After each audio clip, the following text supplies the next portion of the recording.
இந்த கப்பில் ஒரு கப் அளவுக்கு அரிசி மாவு எடுத்திருக்கேன். ஆர்டினரி பச்சரிசி மாவு தான் எடுத்திருக்கேன், மாவு பச்சரிசி மாவு.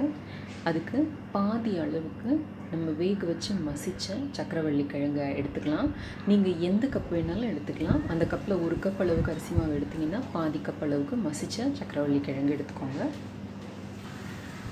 இதில் ஒரு சிட்டிகை மஞ்சள் தூள் ஆட் பண்ணிக்கலாம். இது ஆப்ஷனல் தான், வேணும்னா விட்டுடலாம், ஒன்றும் பிரச்சனை கிடையாது. இதுக்கு தேவையான அளவு உப்பு ஆட் பண்ணிக்கலாம். 2 டேபிள் ஸ்பூன் தண்ணி தான் இதுக்கு யூஸ்வலாக தேவைப்படும். நம்ம முதல்ல இந்த மாவையும் இந்த கிழங்கையும் நல்லா மிக்ஸ் பண்ணிக்கலாம். இந்த மாதிரி நல்ல கிழங்கையும் மாவையும் மிக்ஸ் பண்ணிக்கோங்க. மிக்ஸ் பண்ணி முடிச்சதுக்கு அப்புறமா 1-2 டேபிள் ஸ்பூன் அளவு தண்ணி தான் தேவைப்படும். இதை சப்பாத்தி மாவு மாதிரி பிசைஞ்சு எடுக்கிறதுக்கு. ஸோ கொஞ்சம் கொஞ்சமாக தண்ணி விட்டு பிசைஞ்சிக்கலாம்.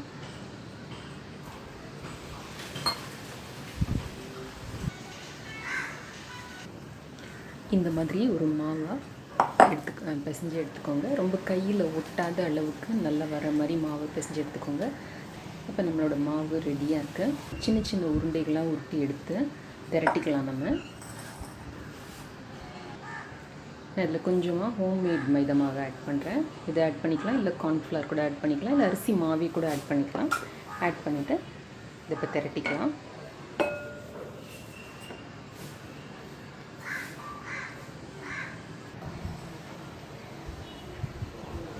இந்த மாதிரி ஒரு டப்பா மூடி யூஸ் பண்ணிக்கோங்க. யூஸ் பண்ணிட்டு இந்த சின்ன சின்ன இதுவாக நமக்கு என்ன அளவில் வேணுமோ டப்பா மூடியோ, குக்கி கட்டர், இல்லை டிஃபன் பாக்ஸ் மூடி, அந்த மாதிரி எதையாவது யூஸ் பண்ணி இந்த மாதிரி சின்ன சின்ன பீஸாக எடுத்துக்கோங்க.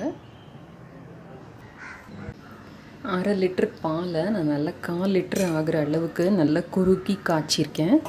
நல்லா திக்காக இருக்குது இப்போ இந்த பால். 5 பாதாம் எடுத்து கொஞ்சம் வெந்நீரில் ஊற வச்சு தோலெல்லாம் ரிமூவ் பண்ணிவிட்டு நல்லா பேஸ்ட்டாக அரைச்சி வச்சுருக்கேன். இப்போ இந்த 5 பாதாமோட பேஸ்ட்டை நான் இந்த பாலில் ஆட் பண்ண போகிறேன்.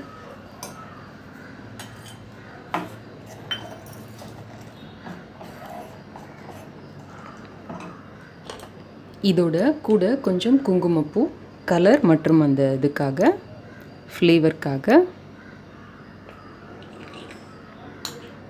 ஒரு சிட்டிகை ஏலக்காய் தூள். இது விருப்பப்பட்டால் ஆட் பண்ணிக்கலாம், இல்லாட்டி விட்டுடலாம்.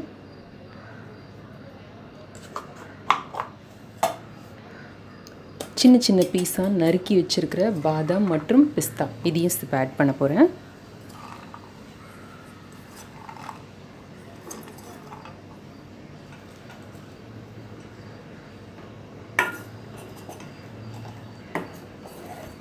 இப்போ இது நல்லா 1 or 2 minutes காய்ச்சிக்கிட்டோம்னா எல்லாம் சேர்ந்து நல்லா கொதிக்க ஆரம்பிக்கும்.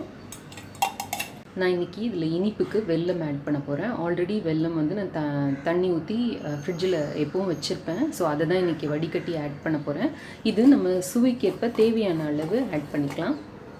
நீங்கள் நாட்டு சர்க்கரை, பனங்கல்கண்டு, இல்லை வெல்லம், கோகோனட் சுகர் எது வேணாலும் ஆட் பண்ணிக்கலாம் ஸ்வீட்டுக்கு.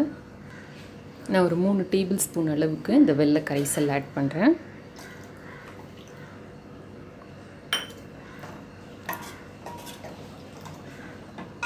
இப்போ இந்த பக்கம் நம்ம எண்ணெயை சூடு பண்ணிக்கலாம்.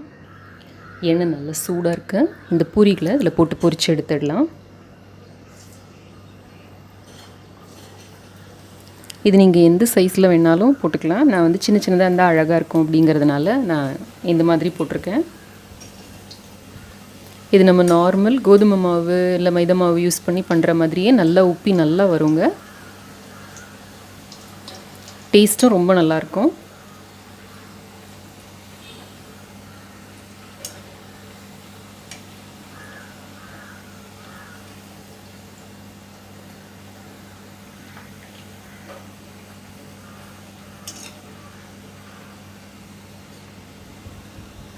இந்த மாதிரி சின்ன சின்ன பூரியாக பண்ணி கூட நம்ம கிட்ஸ் ஸ்நாக்ஸுக்கோ இல்லை லஞ்ச் பாக்ஸ் ரெசிபிக்கோ நம்ம யூஸ் பண்ணிக்கலாம்.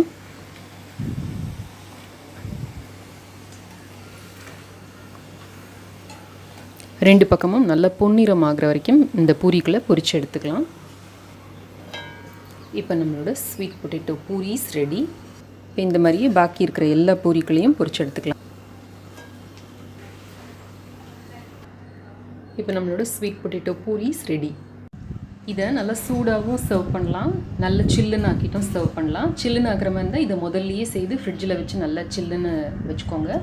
அப்போது பூரி மாத்திரம் நம்ம சூடாக செஞ்சு சர்வ் பண்ணலாம். இந்த பூரிகளை 1 இல்லை 2 எவ்வளோ வேணுமோ அடுக்கிக்கிட்டு அதுக்கு மேலே இந்த பாதாம் பால்,